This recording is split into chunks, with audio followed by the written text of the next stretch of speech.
Hello friends, today we'll know about the electrical resistance जो एक electricity chapter का जो एक बहुत ही इम्पोर्टेंट पार्ट है। ठीक है, सो आज हम इलेक्ट्रिकल रेजिस्टेंस के बारे में जानेंगे। इलेक्ट्रिकल रेजिस्टेंस, ठीक है, ओके। सो इलेक्ट्रिकल रेजिस्टेंस, जब भी हम रेजिस्टेंस की बात करते हैं, when we just think about the resistance, that time you must think about the current and the flow of electrons, that is charge, direction of current and flow of electrons. In this circuit we have to consider that. ठीक है, ये circuit में हम इसको consider करके देख सकते हैं। So you can see in the circuit I have taken a battery and a resistor. एक रेजिस्टर है, ये सर्किट में एक रेजिस्टर हमने लिए हैं और एक बैटरी भी लगाए हैं। The direction of flow of current and the direction flow of electrons. Direction of flow of electrons. The electrons are flowing from negative end to positive end, while the current is flowing from positive to negative. This is the conventional current. You can say this one is the conventional current. Why? This is the only cause is that the electrons, the direction in which electrons move करते हैं उसके opposite दिशा में current का flow होता है। Okay, क्योंकि current का जो मूवमेंट होता है, स्पीड होता है, वो इलेक्ट्रॉन से कहीं ज़्यादा होता है, कहीं ज़्यादा। You can define now what is the electrical resistance, the hindrance to the flow of current. Hindrance means obstruction or barrier. Okay. Electrical resistance के बारे में अभी हम जानेंगे। What is the resistance? Resistance is nothing that is like frictional force. यहाँ पर देख सकते हो, जब भी कोई चीज आगे बढ़ता है उसके ऑपोजिट दिशा में, रिवर्स डायरेक्शन में एक फोर्स अपने आप काम करने लगता है, जो कि कोई भी ऑब्जेक्ट का और कोई भी वस्तु का जो मोशन होता है, जो मूवमेंट होता है, जो गति होता है, इसको रोकने की कोशिश करता है, जिससे कि वो वस्तु का, वो ऑब्जेक्ट का मोशन रिड्यूस होने लगता है। बिल्कुल हूबहू same concept you can think in the case of resistance, electrical resistance. हूबहू बिल्कुल सेम ही बात, सेम ही कंसेप्ट तुम इलेक्ट्रिकल रेजिस्टेंस के केस में कंसीडर कर सकते हो। यहां पर देख सकते हो, हम एक कंडक्टर लिए हैं, conductor. I have consider a conductor. Okay, so in the conductor some electrons are there, free electrons, जो कि जब भी मूव करना शुरू कर देते हैं तभी करंट की बात होती है, तभी करंट प्रोड्यूस होता है और उसको हम बोल सकते हैं चार्ज, फ्लोइंग ऑफ चार्ज। ठीक है, सो यहाँ पर देख सकते हो, यहाँ पर सम इलेक्ट्रॉन हम लिए हैं। I have considered some electrons. When these three electrons starts to move along a particular direction, they are not completely free to move in the conductors. Remember this thing. जब भी कोई इलेक्ट्रॉन, फ्री इलेक्ट्रॉन कंडक्टर में move करना शुरू करता है, वो free नहीं होता, कंप्लीटली फ्री नहीं होता मूव करने के लिए। ओके, उसको कुछ बैक फोर्स लगता है, एक फोर्स उसके ऊपर लगता है, जिससे कि उसका जो डायरेक्शन होता है, आगे जाने वाला जो गति होता है उसके ऊपर असर डालता है, जिसको हम कहते हैं इलेक्ट्रिकल रेजिस्टेंस। ये कैसे होता है, क्यों होता है? So what is the reason behind this electrical resistance? That is the main concept, our main concept. You can see here electrons आगे जाने के लिए कोशिश करते हैं, मगर देख सकते हो उनके सामने दूसरे आटम्स हैं, जो कंडक्टर का आटम्स होता है या मॉलिक्यूल होता है, उनको आगे सही दिशा में ओके इन स्ट्रेट लाइन जाने ही नहीं देता। वो उसके साथ उनका टकरार होता है, वो कोलाइड करते हैं, they collide with those atoms and molecules. Because of this collision, that put the effect on their movement, जैसे कि वो फ्रीली मूव नहीं कर सकते, आगे नहीं जा सकते, जिसको हम कहते हैं electrical resistance.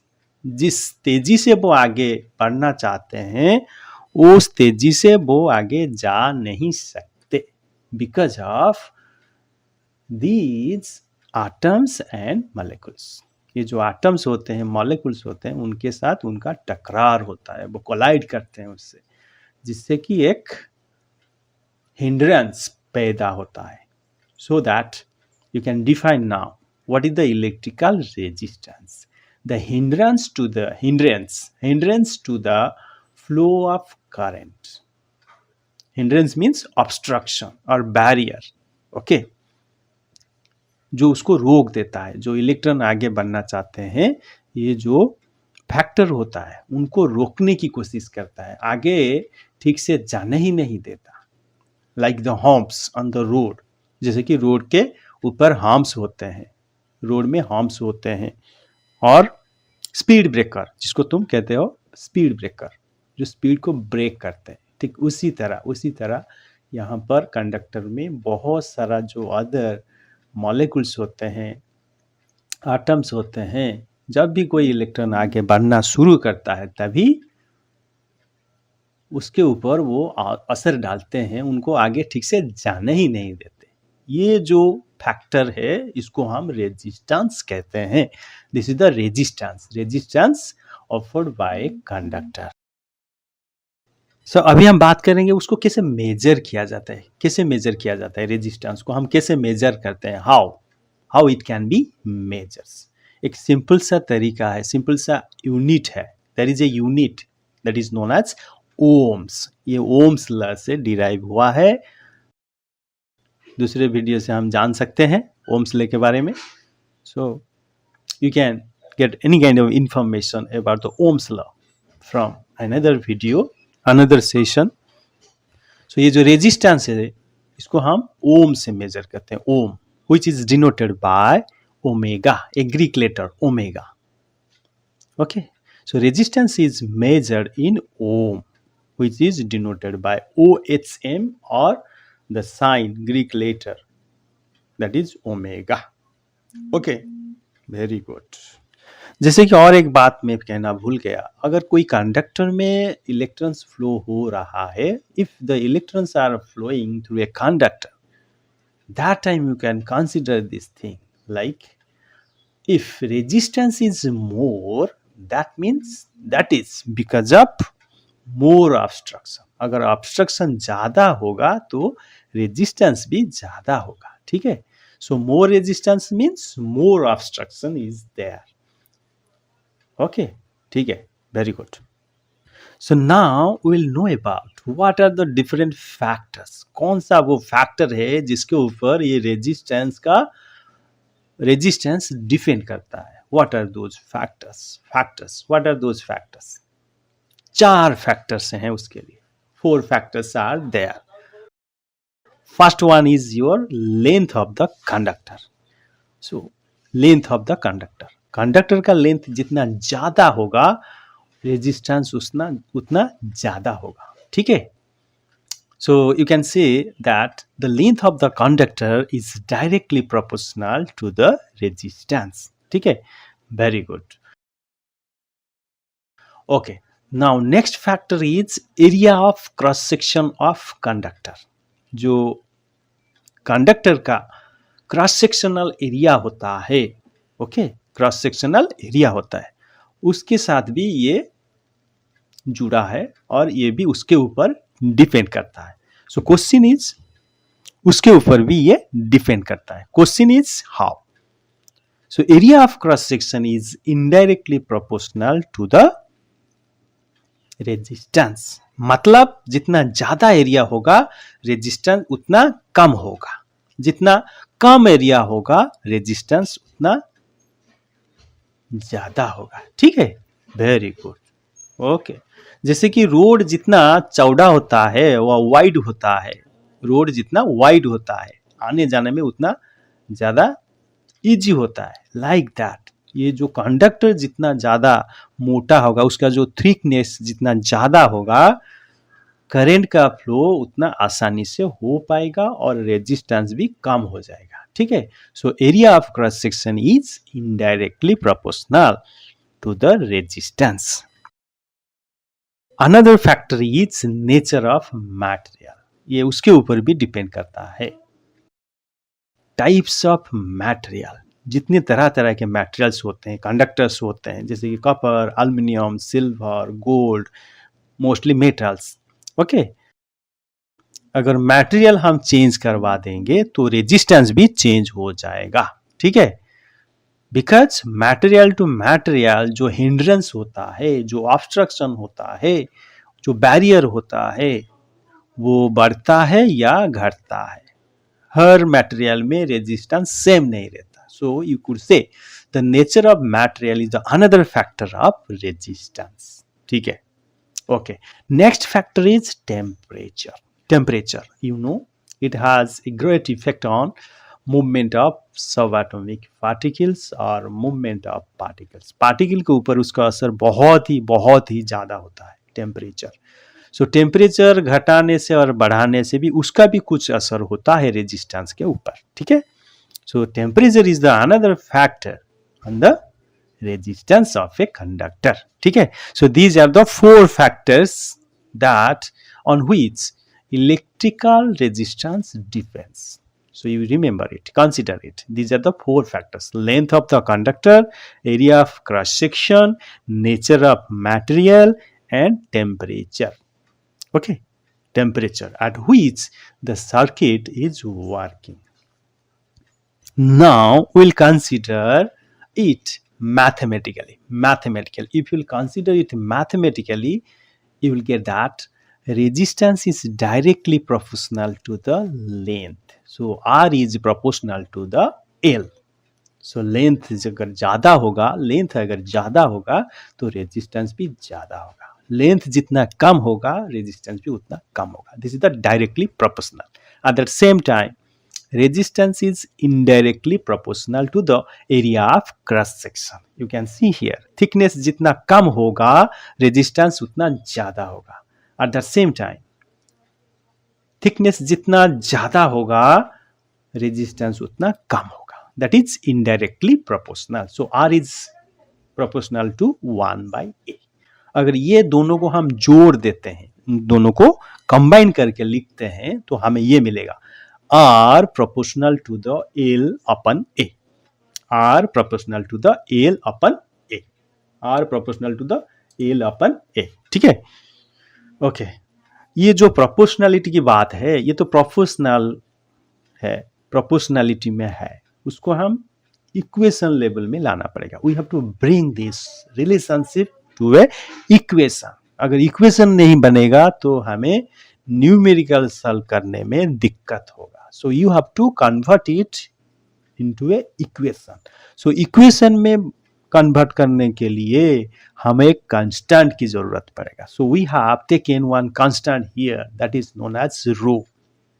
It is one of the Greek letter. It is one more Greek letter, Greek symbol we are using here as a constant of proportionality. Constant of proportionality. So R equal to rho L upon A. So this is the constant of proportionality. Rho is the constant of proportionality, which is also known as resistivity. ठीक है?